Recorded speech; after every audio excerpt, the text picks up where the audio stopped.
wabarakatuh. Saya Arif Lukman Hakim Pratama, mahasiswa ahli jenjang S1 Keperawatan Dr. Subandi Jember, Universitas Dr. Subandi Jember, akan mengerjakan tugas keperawatan keluarga.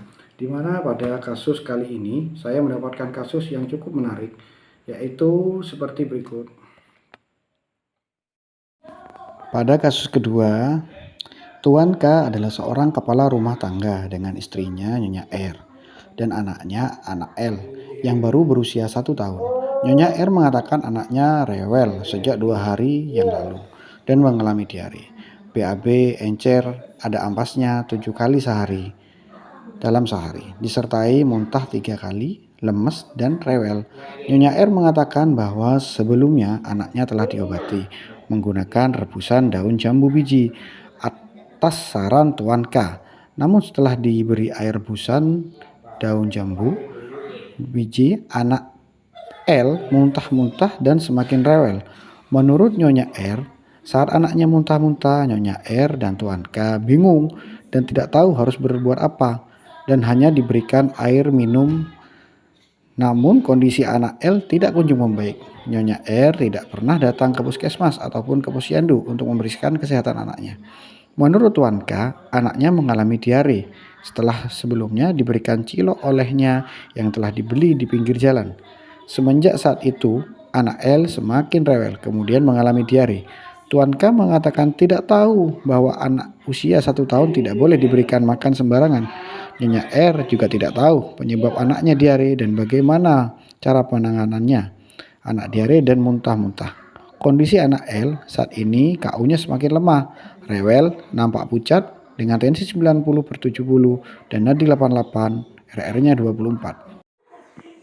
Untuk diagnosa yang muncul pada kasus tersebut, ada 3 jenis diagnosa, yaitu 1. Diagnosa aktual yang kita ambil dari SDKI, yaitu D0115, tentang manajemen kesehatan keluarga tidak efektif yang berhubungan dengan kompleksitas dan program perawatan ditandai dengan keluarga tidak memahami masalah kesehatan yang terjadi. Yang kedua yaitu D0111 tentang defisit pengetahuan tentang manajemen penyakit yang berhubungan dengan kurang terpapar informasi ditandai dengan menunjukkan persepsi yang keliru terhadap masalah berupa pemberian rebusan air jambu pada anak yang diare tersebut. Dan yang berikutnya adalah diagnosa resiko, di mana dari SDKI D0099 tentang perilaku kesehatan cenderung berisiko yang berhubungan dengan kurangnya terpapar informasi.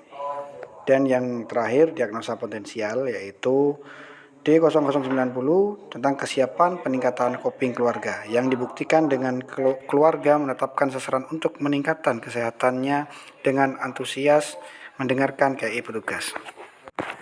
Dari diagnosa di atas, maka dapat diberikan intervensi, yakni seperti dukungan coping keluarga, yaitu A. Mengobservasi kemampuan dan tingkat pendidikan orang tersebut. Yang kedua yaitu dengan cara terapeutik, dengan cara menjelaskan kepada pasien tentang apa dan bagaimana sikap keluarga terhadap anak bila terjadi sakit.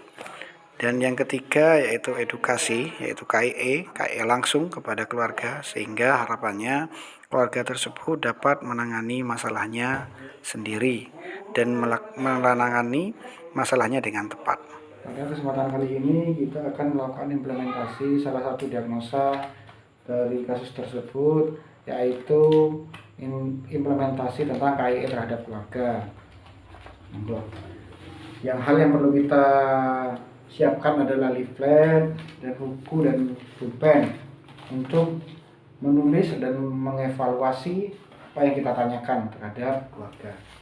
Selamat malam Ibu, Assalamualaikum. Saya Arif Lukman Hakim dari Puskesmas Kaliwates. Ibu akan melakukan KIE. Saya minta waktunya nggih Bu nggih? Ya. Oke, bahwa kita tahu bahwa anak Ibu kemarin diare nggih? Iya. Katanya setelah diberikan cilok sama bapaknya, nggih. Setelah itu diare mual muntah dan dikasih obat jamu ya, Iya. rebusan air jambu. Ibu, monggo ibu dilihat, baca-baca leafletnya sambil saya jelaskan.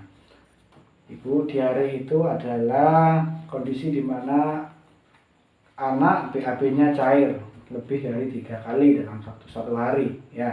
Iya. Terus pada penanganan diare tersebut yang perlu ibu lakukan, hal pertama adalah mengganti cairannya, yaitu dengan cara membuatkan oralit bu. Atau kalau ada oralit sampai berikan oralit langsung, kalau tidak ada sampai buatkan. Caranya adalah memberikan air dan 1 sendok gula dan 1 ujung sendok teh garam.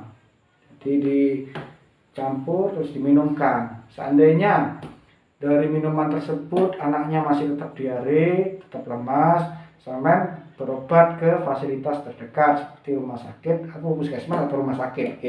Nah, terus setelah minum obat sudah periksa tetapi tetap tambah lemas, sampai bawa lagi agar anak tersebut dapat berganti cairan melalui infus seperti itu. Iya. Seperti itu ibu. Untuk diarenya tersendiri itu bisa disebabkan karena bakteri, karena virus dan lain-lain, atau salah makan seperti barusan ya, kondisinya sebenarnya ibu seperti itu. Dari apa yang saya jelaskan, apa ada yang perlu ditanyakan ibu? Tidak ada, sudah jelas. Sudah jelas. Kalau sudah jelas, saya evaluasi nggih. Iya. Yang disebut diare itu seperti apa ibu? Diare cair 3 kali sehari atau lebih. Untuk penanganannya seperti apa? Dikasih oralit. Kalau oralit tidak ada, Pakai gula sama garam dan air. seperti itu.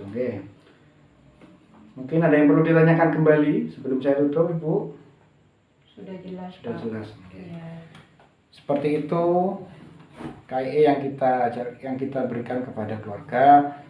Kurang lebihnya mohon maaf dari apa yang kita lakukan hari ini, kita kerjakan kali ini, semoga menjadi ilmu yang bermanfaat bagi kita dan keluarga dan bagi yang menonton YouTube ini.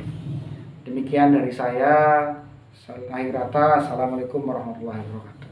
Monggo ibu.